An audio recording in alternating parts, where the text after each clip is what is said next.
Well, I think if we don't rapidly cut fossil fuel emissions, I think there will be a breakdown in society maybe 30, 40 years from now. If you look at what's going to happen in Africa, it's estimated there's going to be 450 million climate refugees. So where are you going to put them? If they come up into Europe, what's going to happen? Are you going to have armed resistance? Are we going to have wars?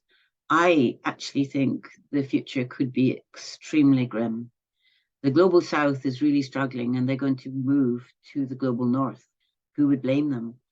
Is the global north going to accept them or is there going to be fighting? I feel quite sad about what's going to happen because we are not focusing on stopping temperature rise at 1.5, which is now looking pretty impossible.